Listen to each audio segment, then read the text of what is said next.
In 1837, the United States military purchased a weapon that was simultaneously a pistol and a Bowie knife fused into a single frame. They ordered exactly 150 of them. Then they stopped, and no official record ever explained why. The weapon at number 7 on this list could fire 22 rounds without reloading. In 1780, when most soldiers on the continent were carrying single-shot muskets that took a full minute to reload after every discharge, number 3 was personally tested by Abraham Lincoln on the White House lawn. He called it too valuable to let his generals ruin. That one remark buried it, and tens of thousands of men died in battles that might have ended in an afternoon. These 20 weapons cleared frontiers, decided wars, and then vanished so completely that most Americans today have never heard a single one of their names. They were not lost to time. They were buried by politics, by bad decisions made at exactly the wrong moment, and by progress that moved too fast to look back. Subscribe now, because this is the part of American history nobody taught you in school. Let us count them down. Number 20, the Americanized Brown Bess. Before America had a weapons industry, it had something far more desperate: enemies, farms, and gunsmiths who had never built a military rifle in their lives. The Brown Bess was the standard infantry weapon of the most powerful military force on the planet in 1775. When the revolution began, the Continental Army did not have enough weapons to arm its own soldiers. The solution was both obvious and deeply ironic: steal the enemy's guns. Colonial storehouses were raided, supply lines ambushed, and every captured Brown Bess was modified and pressed into service against the army that built it. The colonists had no royal armories, no government depots, no centralized maintenance. Local gunsmiths worked alone with whatever iron and wood they had on hand. The result was a collection of muskets that were not really a collection at all, each one unique. Farmers scratched their initials into stocks. Blacksmiths replaced broken lock plates with hand-forged copies that were close but never identical. The British built every musket to the same tolerances and repaired every weapon through the same centralized system. The Americans had none of that, and yet they won. When the Springfield Armory began standardizing production, the custom-modified musket quietly disappeared. What was lost in that transition was not just a weapon, but an entire relationship between a man and his tools of war that no factory would ever replicate. Number 19, the Cookson Volitional Repeater. There is a common argument that the founding fathers never imagined firearms capable of firing more than one shot before reloading. That argument falls apart the moment you read the Boston Gazette from 1756. On a Thursday morning that March, a gunsmith named John Cookson placed an advertisement in Boston's most widely read newspaper. He was selling repeating firearms capable of firing 9 shots in sequence without adding a single grain of powder between discharges. The mechanism used a rotating drum built into the receiver. One chamber held lead balls, the other held measured powder charges. A lever on the left side rotated the drum, dropped one ball and one charge into the breech simultaneously, cocked the hammer, primed the pan, and dropped the frizzen into place, ready to fire. 9 times. Cookson sold guns in Boston from 1701 to 1762 and advertised in the same newspaper Paul Revere read every week. The men who signed the Declaration of Independence had access to that paper. The idea that America's founders were entirely limited in their imagination of what a firearm could be is simply not supported by the historical record. The Cookson vanished not because it failed, but because it was too expensive to produce, at the scale a real army demanded. By the time precision manufacturing costs came down, other designs had taken its place. Number 18. The Belton Repeating Flintlock. On June 7th, 1777, a man named Joseph Belton sent a letter to the Continental Congress. He had, he wrote, an improved flintlock musket capable of firing 16 to 20 rounds in 5 seconds. Not 5 minutes. 5 seconds. The Belton system stacked multiple powder charges and balls one on top of another down a single barrel. Staggered touch holes ran along the side, each aligned with a corresponding charge. When the weapon fired, the flash traveled along a priming channel from touch hole to touch hole in a near instantaneous cascade that sent the full stack downrange at a rate of fire incomprehensible by the standards of 1777. Congress ordered 100 guns for evaluation. Then the negotiation broke down over money. Belton wanted to be compensated at a rate the Continental Congress, chronically broke and fighting a revolution against the most powerful empire in the world, refused to meet. The deal collapsed. The men who would have carried those guns went into battle with single-shot flintlocks instead. George Washington was briefed on the proposal and responded with genuine interest, followed by practical resignation. The army could not afford it, could not train soldiers to use it at scale, and could not maintain it in the field. The logic was sound. The loss was staggering. Belton died without seeing his concept adopted. Number 17. The Kentucky Long Rifle. The British called it the Widowmaker. What the Pennsylvania gunsmiths who built it called it was simply a rifle, as if there were no other kind worth naming. Born in the Lancaster region from German and Swiss immigrant craftsmen who brought the rifle-making tradition from Europe and remade it for a different frontier, it took the core innovation of the rifled barrel that spun the ball as it left the muzzle and rebuilt everything else: smaller caliber, longer barrel, lighter frame. The smoothbore musket most British infantry carried was accurate to about 50 yards. The Kentucky Long Rifle, in trained hands, was reliably accurate at 200 yards. At Saratoga in 1777, American rifle companies used this advantage to target British officers specifically, picking them out at distances that British infantry could not return fire across. The disruption to British command was severe.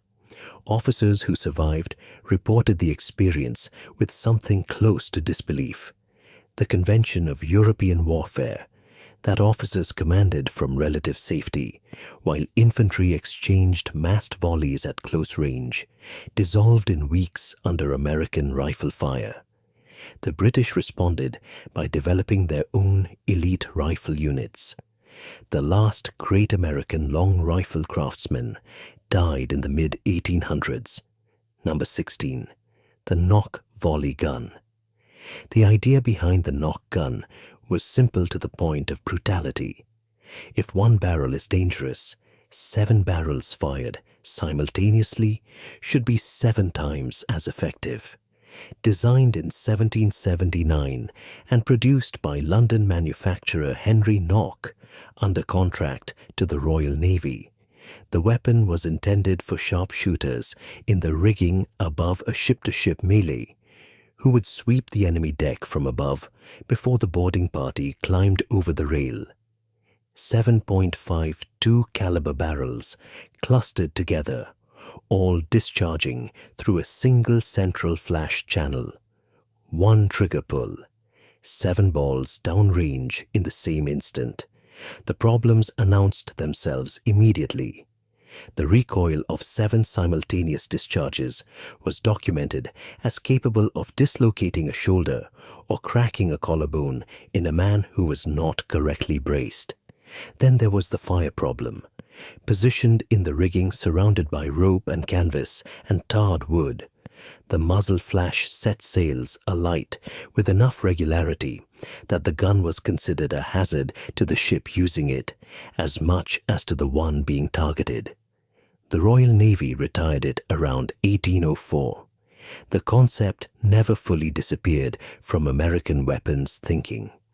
It just found better engineering downstream. Number 15. The pepper box pistol.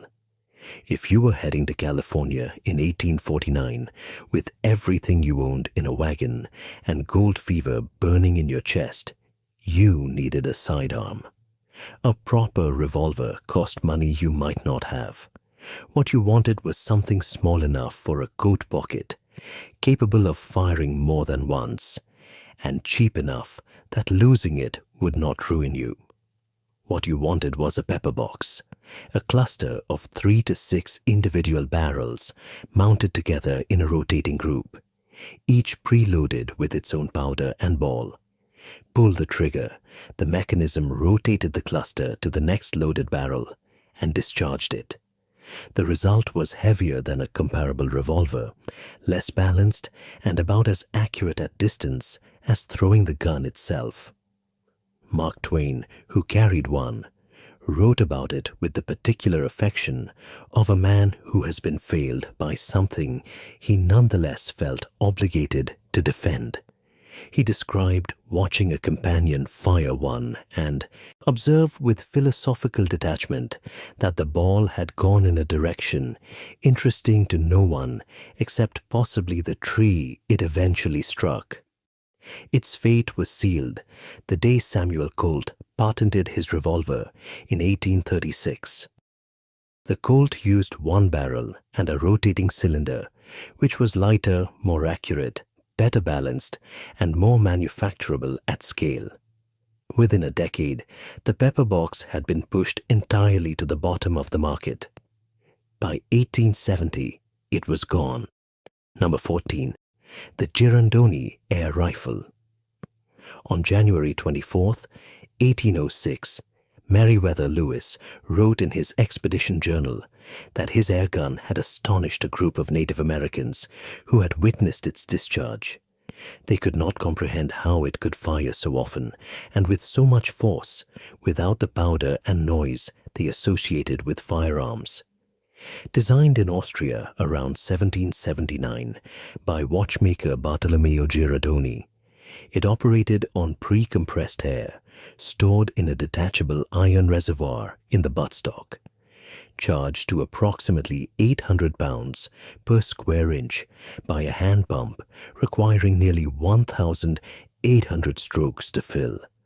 Once charged, the reservoir held enough air for 22 rounds, each discharge dropping the next point 4.6 caliber ball into position automatically.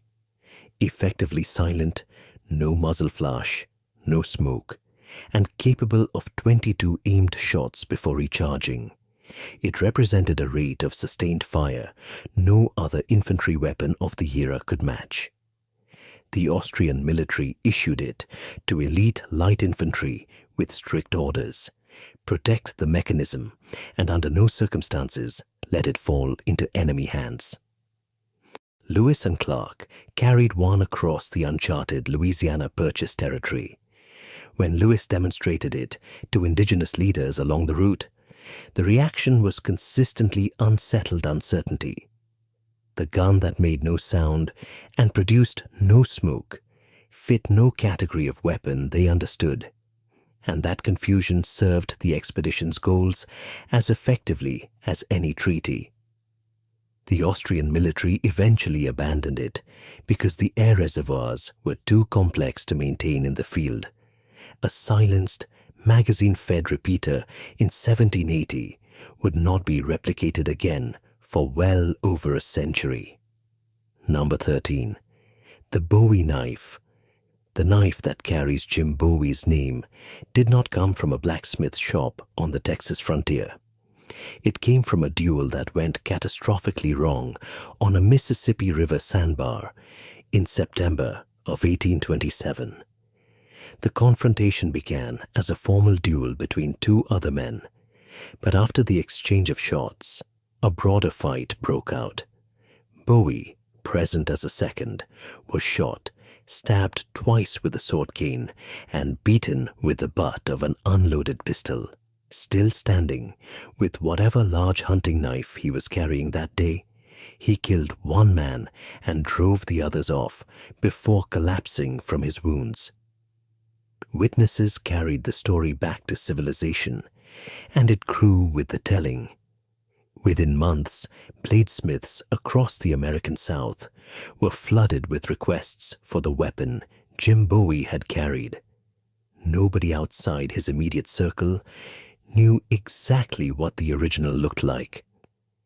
Each bladesmith built his own interpretation. Jim Bowie died at the Alamo in 1836.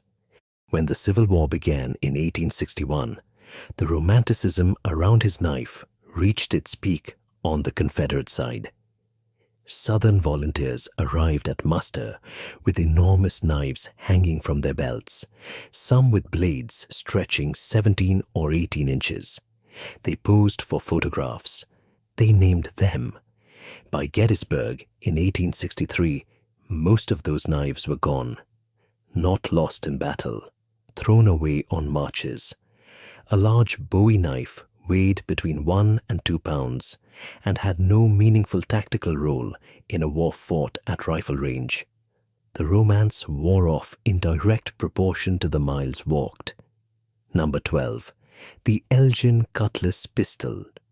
When the Smithsonian describes an object as a .54 caliber pistol with a Bowie knife attached to it, you expect a novelty, the kind of curiosity displayed precisely because nobody in their right mind would have used it seriously.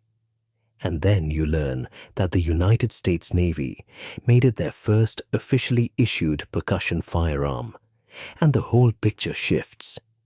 George Elgin was a New Yorker who in 1837, with the Bowie knife craze at its height following the Alamo, patented a design fusing a large blade with a single-shot percussion pistol into one weapon. The blade ran below the barrel, extending well beyond the muzzle. An officer aboard a sailing warship had exactly one shot at close range before hand-to-hand fighting began in spaces where a large blade was more useful than an empty pistol. You fired, and then you thrust.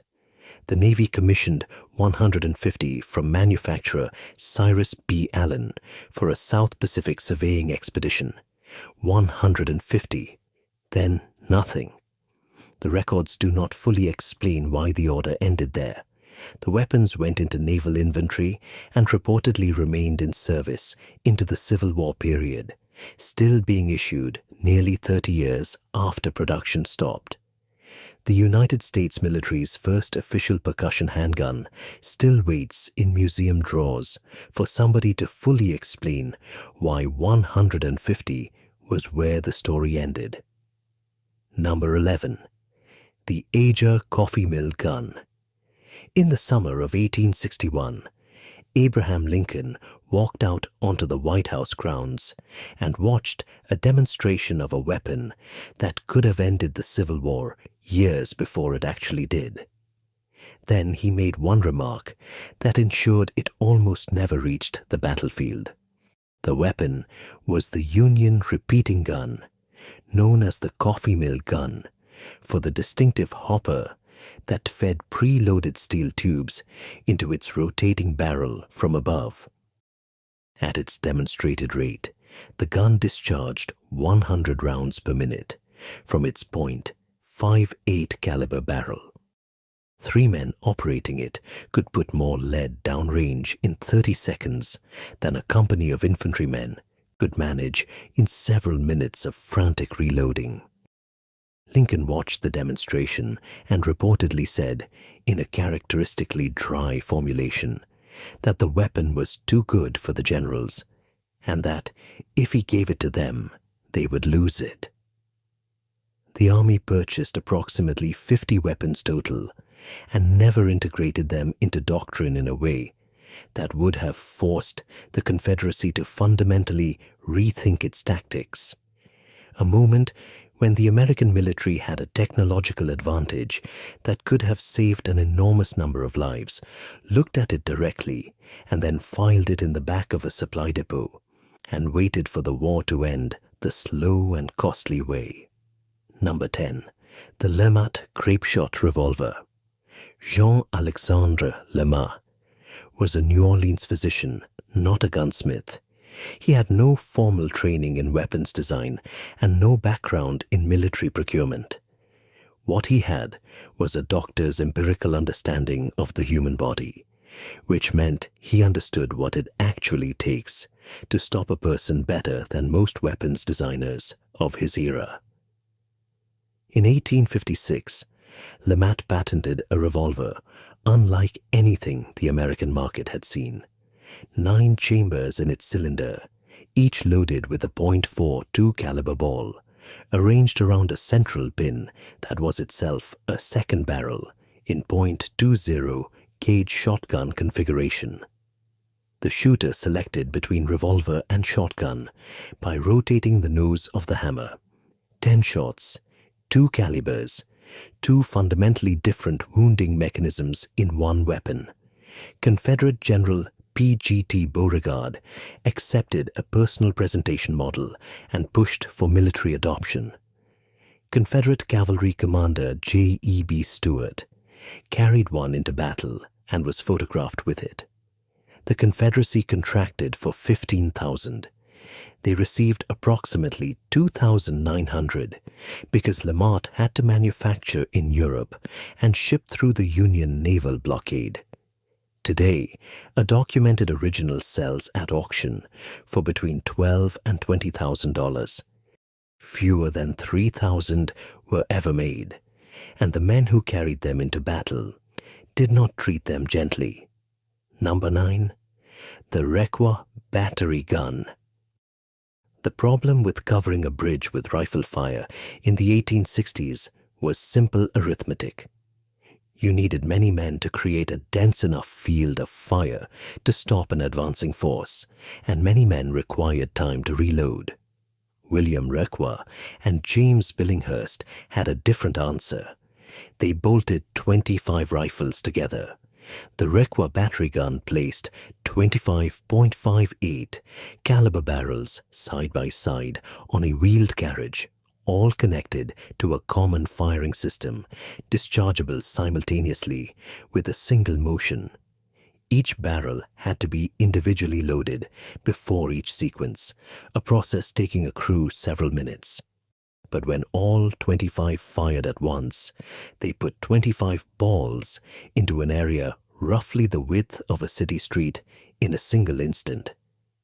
Across any choke point where troops had to mass together, that was a volume of fire that no amount of individual courage made easier to solve.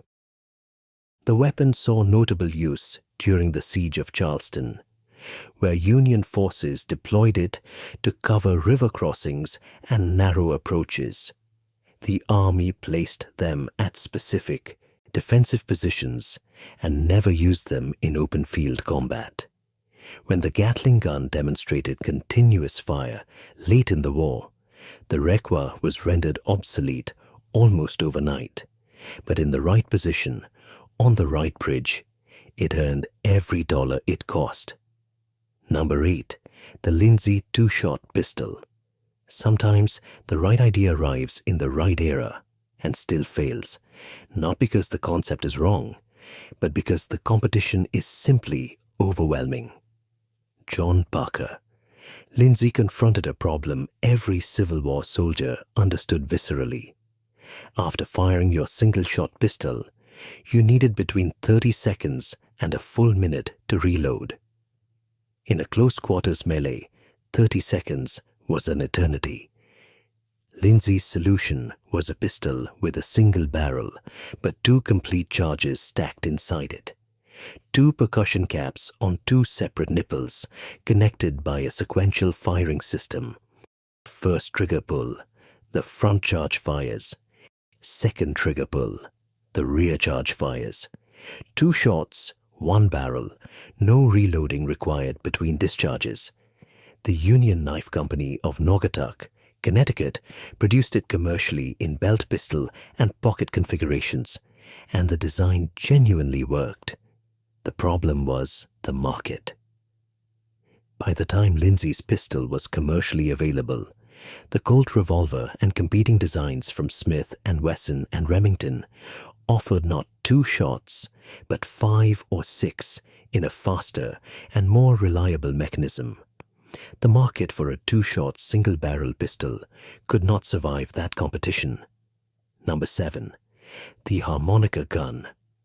In a room full of guns, a harmonica gun stops people. Not because it looks dangerous, but because it looks wrong in a way that takes a moment to process. Instead of a cylinder or a standard magazine, there is a flat steel bar, maybe 8 inches long, running horizontally through the action. That bar has holes in it. Each hole is a loaded chamber.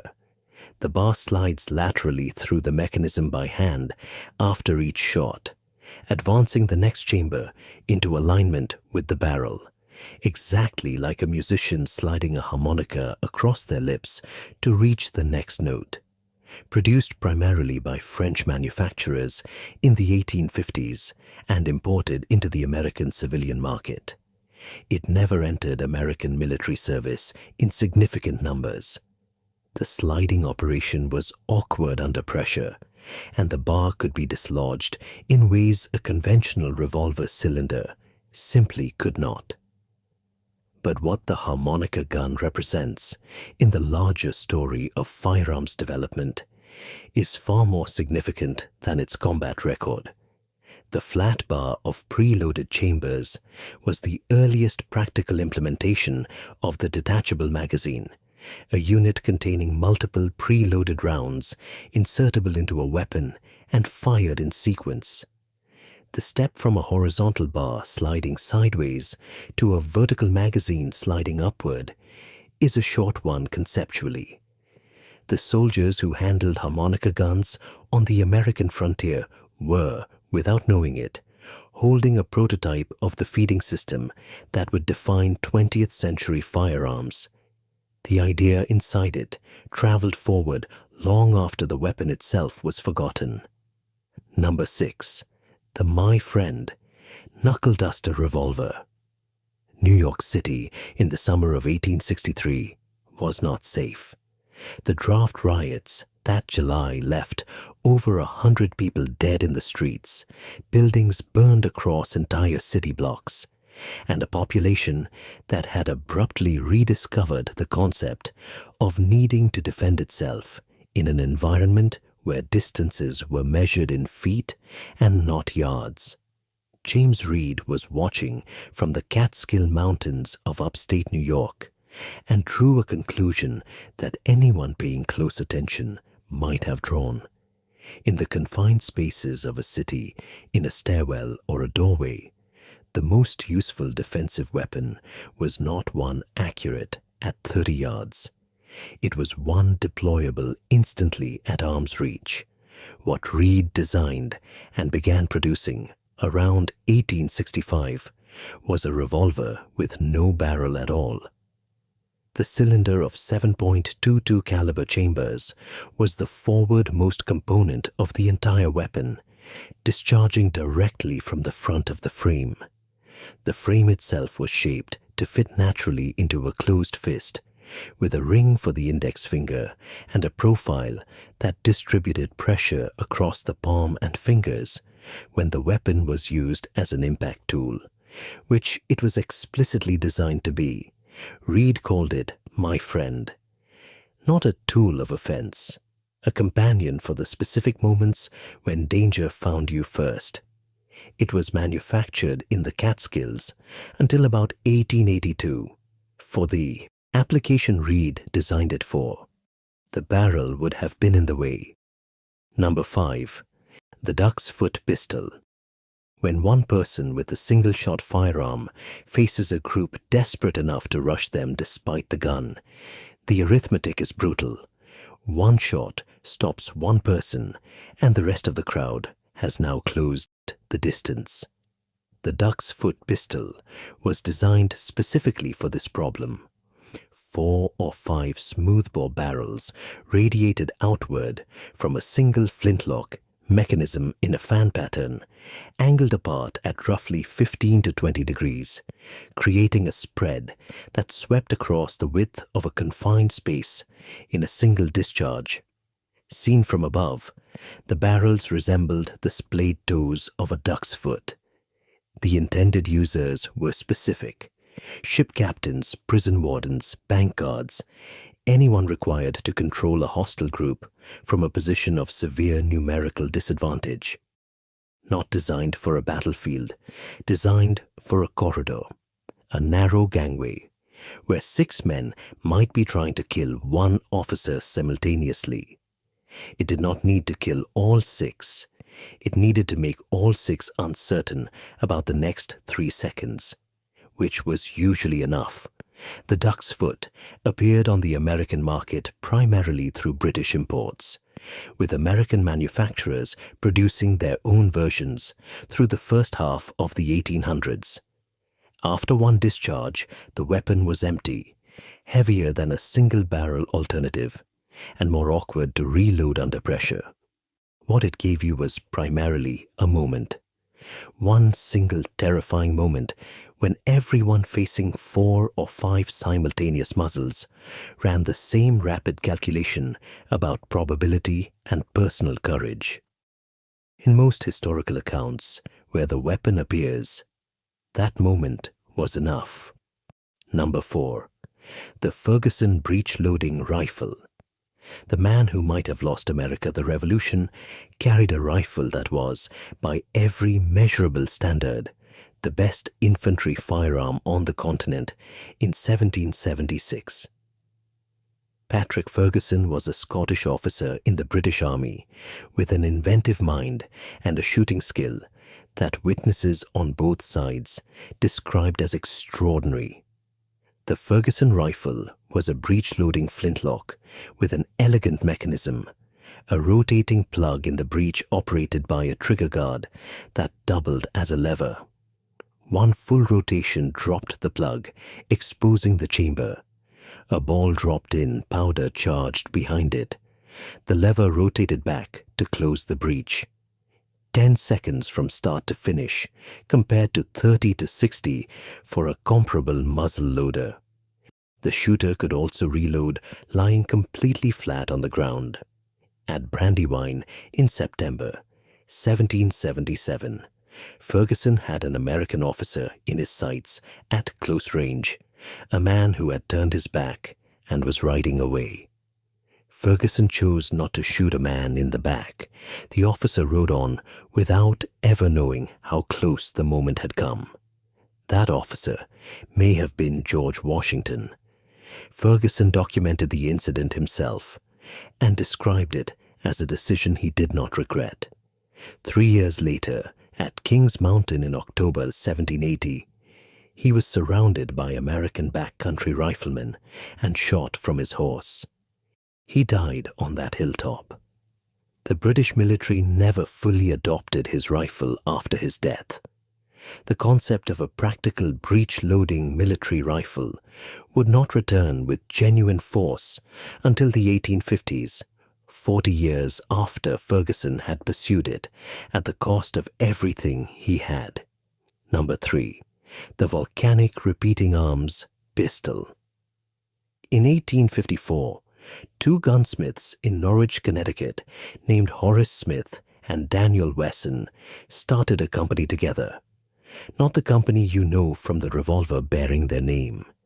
A different company, one that produced a weapon so conceptually ahead of its time that it took several decades, 2 renamings, and one of the most successful firearms businessmen in American history to fully realize what it had been trying to become. The Volcanic Repeating Arms Company built pistols and carbines using rocket ball ammunition, a hollow-based bullet with a powder charge and a primer built directly into the cavity inside the bullet itself. No separate cartridge case. The ball, the powder, and the ignition system integrated into a single self-contained projectile fed through a lever action mechanism from a tubular magazine under the barrel. This was the direct predecessor of the modern metallic cartridge, the ammunition form that every firearm manufactured today is built around. The charges were underpowered, and the weapons couldn't match conventional ballistic performance. Smith and Wesson sold their interest in 1856. The buyer was a shirt manufacturer from New Haven named Oliver Winchester. Winchester retained lead engineer Benjamin Tyler Henry and assigned him to solve the ammunition problem. Henry replaced the rocket ball with a true metallic cartridge capable of real ballistic performance. The result became the Winchester 1873, the gun that won the West. The Volcanic Repeating Arms pistol is the ancestor of all of it. A weapon that failed commercially, but carried within its flawed design the essential idea the entire modern firearms industry was eventually built upon. Number 2. The Gatling gun. Richard Jordan. Gatling was a doctor. He had watched the early battles of the Civil War produce casualty lists that he found, as a physician, both professionally appalling and practically unnecessary. He believed the scale of deaths was partly a function of how many men had to be exposed to enemy fire to generate a given volume of fire in return. If one weapon could do the work of 100 men, only a few needed to be exposed instead of 100. Gatling patented his gun in 1861. Multiple rifle barrels arranged in a rotating cluster around a central axis, driven by a hand crank. As each barrel rotated into the firing position, the mechanism chambered around from a gravity-fed magazine above, fired it, and extracted the empty case on the downswing before the cycle repeated. The rotating system kept any single barrel from overheating, the fundamental problem that had defeated all earlier attempts at sustained mechanical fire. At demonstrated rates, the Gatling could sustain 200 rounds per minute from its .58 caliber barrels. The Union Army formally adopted it in 1866, 1 year after the war ended. Theodore Roosevelt had Gatling guns present at San Juan Hill in 1898, and multiple eyewitnesses documented their sustained fire during the final push as genuinely decisive. Gatling lived until 1903 and saw his design adopted worldwide. The same rotating barrel principle he patented in 1861, refined through 6 generations of engineering, still powers the M134 minigun in military service today. He designed it to save lives. Number 1. The Pennsylvania long rifle and the tradition it built. This is not a story about one weapon. It is a story about what happens when a nation decides that the relationship between a person and their means of defense is a craft rather than a transaction. The Pennsylvania long rifle was never manufactured. Manufacturing implies interchangeable parts, standardized tolerances, and production lines aimed at uniformity. The long rifle was built, each one by a single gunsmith over several weeks of work, calibrated to the preferences and physical dimensions of the specific person who had commissioned it. The length of pull matched the arm of the shooter. The trigger weight reflected their personal preference. The caliber was chosen based on what game they intended to hunt and how far they expected to engage it.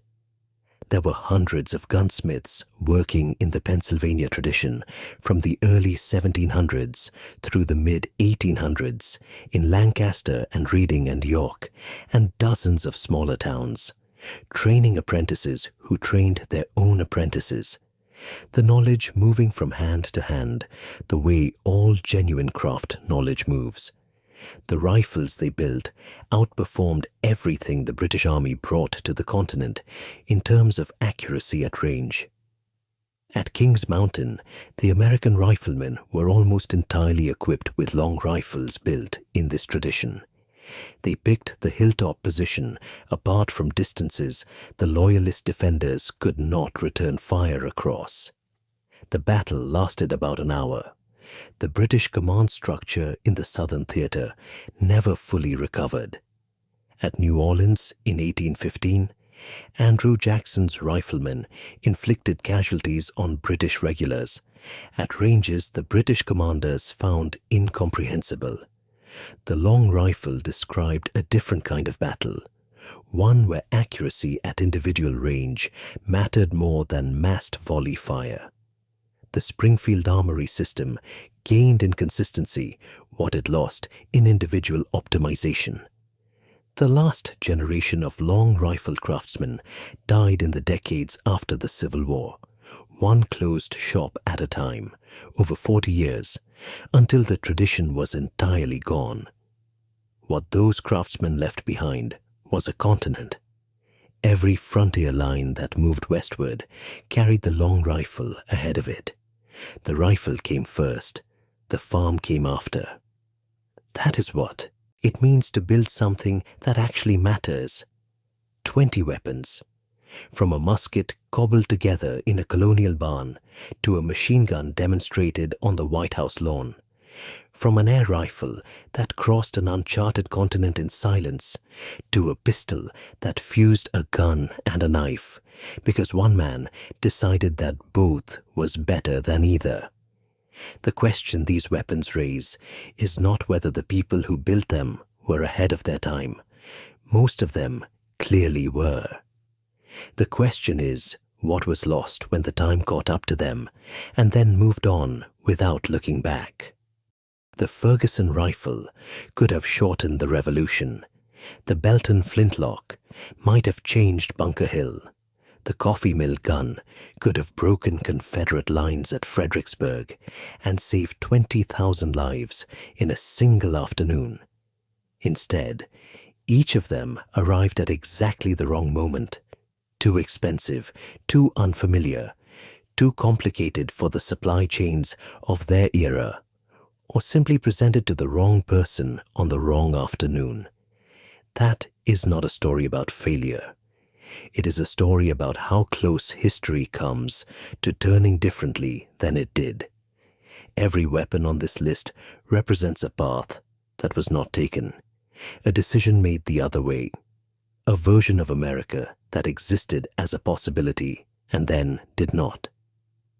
What built this country was not just the weapons that worked. It was also, in ways that are harder to count, the ones that were almost right. Subscribe, because the weapons America forgot are just as much a part of this story as the ones it remembers.